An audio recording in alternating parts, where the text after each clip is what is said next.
Ambassador Joe Donnelly, great to see you again. Good to see you too. Thank you very much. This is beautiful. It is. We're here in the garden of your residence. Yes. You're going to miss this. It's a beautiful place. But you know what? I get a chance to come home to the country I love with all my heart, the United States. What are you going to miss most about Rome? The people, the chance to work with Pope Francis, who's such a kind, humble, wonderful person. To work as the representative of the United States to the Vatican has been an amazing privilege, and to serve our country and President Biden has been amazing. And why are you deciding to step down? I saw people were talking online saying, why is he quitting? It's such a great posting he has there. There's still stuff to be done. I was so blessed. But the fact is that, this term is coming toward a close. In November, we have an election. August is a pretty quiet month here in Rome. And so I thought this would be a good chance to be able to get home, to be with my family. I have a granddaughter who's just turned 3, who I've missed every birthday since she's been born. So it'd be nice to get home for a while. Politics, once it's in the veins, it's always in the veins. Will you be getting back into politics, do you think? I'm not allowed to talk about anything regarding politics while I'm in this position. So, but I do have friends, and I love my friends. Because you were in the House of Representatives and the Senate. Yes. So, I mean, you're still a young man. You'll have other ambitions and things you want to do. Well, what I'm focused on is to make sure that my country, that it thrives, that it does extraordinarily well in the years ahead. In our last interview, we spoke about the embassy's efforts to trying to mediate peace in Ukraine, to try and return some of the children from Russia who've been abducted. Did you expect that the war would be going on this long? This war can end any day that Russia wants it to, because Ukraine isn't on 1 inch of Russian soil. Russia has attacked Ukraine. They've taken over 30,000 Ukrainian children. I've been working with Cardinal Gregory, the Pope's envoy, to try to return these children. We've had well over 100 that we've been able to get returned at this point. But it's a beginning. And for every child we get home, that's one united with their family. What do you think, Ambassador, the U.S. can do to try and bring about more peace and stability in the world? Because it just seems to be going from bad to worse over the years with Ukraine, now Israel and Palestine. You do the best you can to be a good example. And America is the best example when our democracy is thriving, when, when people look at us, we are that shining city on the hill that Ronald Reagan talked about. And so that's what I've always tried to do in my public life. I never worried about Democrat or Republican. I just worried about how do we make Indiana stronger? How do we make America stronger? That's how the wall came down in Germany, in part, is the power of the example of the United States of freedom and liberty. When you said you never worried about Democrat or Republican, blue or red, how does the United States, that is so divided now, so much internal conflict between the two groups, how do they get that unity so that they can help lead the rest of the world? Well, I happen to be Irish American. And an Irish American, the first Irish American president, first Irish American Catholic president, John Kennedy, said, worry about what you can do for your country. It's not what I can do for myself, it's what can I do for my country. And so when we look and we go, how can I help feed this child in a very poverty-stricken area? How can I help create jobs in this area?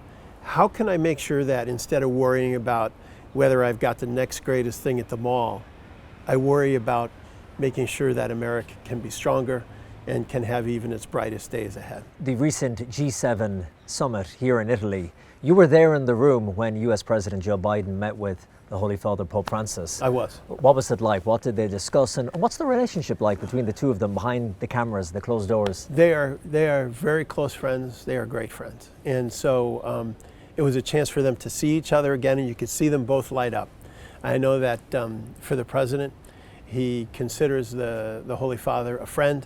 What's not seen all the time is they've had a number of phone calls on various issues, regarding peace, regarding stability in the world. And so they lean on each other, I think.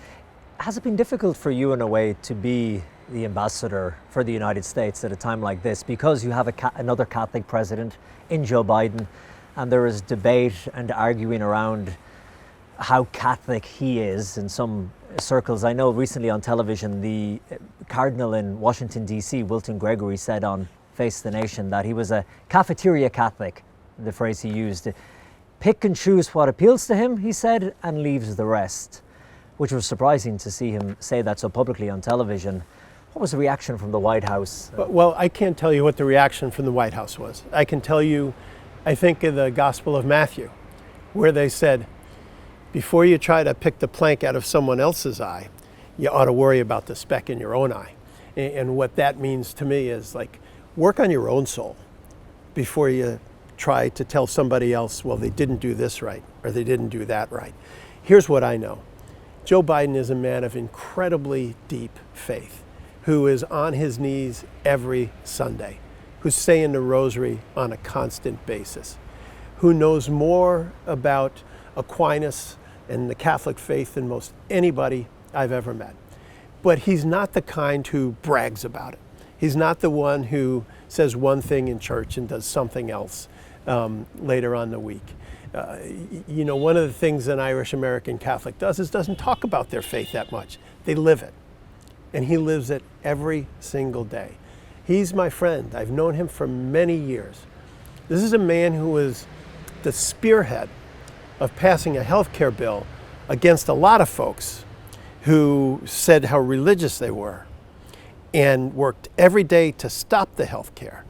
And in fact, what happened is 20 million Americans who never had health care before were able to get health care. Knowing that viewers will be divided on it, they will look to that and say that's admirable and that's Catholic and the Christian thing to do.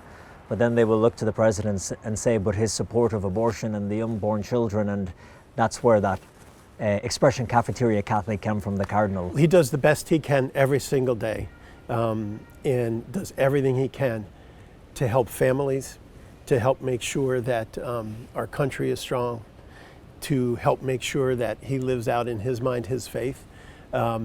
And it's amazing how some people can criticize one side when on the other side they'll walk by somebody who's hungry in the streets. So, everybody has their own definition of what faith is. When you look back at your time here, how has it changed your own faith? You've been here at the center of the Catholic Church, you've been working closely with the Holy Father, an opportunity that very, very few get to do. What did it do for your own beliefs and faith? Well, it helped strengthen my faith because I saw Pope Francis in action, who talks about smelling like the sheep, which is instead of worrying about whether you got to 9 o'clock Mass at 9:15, and then they don't want you to attend because you were late and you missed the gospel. Were you late, Joe? When I was younger, occasionally, because I couldn't find my socks to get dressed for church. But that you worry about the faithful, that you worry about trying to make it so that they have a chance for eternal life with Jesus. I mean, I'm not a religious scholar. My job here is U.S. foreign relations with the Vatican. It isn't to be in the middle of U.S. Catholic relations with the Vatican relations on the Catholic side with anybody else. My job is United States foreign relations. Can it be difficult sometimes to be in that middle ground when some of the policies of the United States government are conflicting with the teachings and the values of the Catholic Church? Like when we just had Pride Month and what Pope Francis says, the biggest danger of our time, gender ideology, and you see the US Embassy to the Holy See is involved in the march here in Rome and put it on social media. Does that ever cause conflict with the Vatican or the Holy See? No, because we're not a theocracy. I'm not here representing a faith. I'm here representing the United States government. And so, do we agree on every policy? No, but we agree on the vast majority. And I can tell you that the United States government's relationship with the Vatican may never have been stronger than it is today. We have an extraordinarily close relationship. We work together on security issues. We work together on trying to make sure that we seek peace in Gaza. We try to return Ukrainian children. That's human what trafficking human trafficking, climate change. That's what the United States government is involved with the Vatican. The Vatican and the United States Church, they have their own business. That business does not include us. When you return to the US, what will be one of the first things you'll do? I think I'll go and get a hamburger and french fries and a milkshake. You get good old Americana. I'll probably pass on pasta for at least a week. Really. And today you're having your final big shindig here in the garden. The 4th of July big party. 4th of July party. And because you're leaving, all bets are off. Well, I was asking, is the lawn mowed? And they were like, next week you're mowing your own lawn. Hey, Ambassador, it was great talking to you, and thank you so much. It's my privilege. Thanks.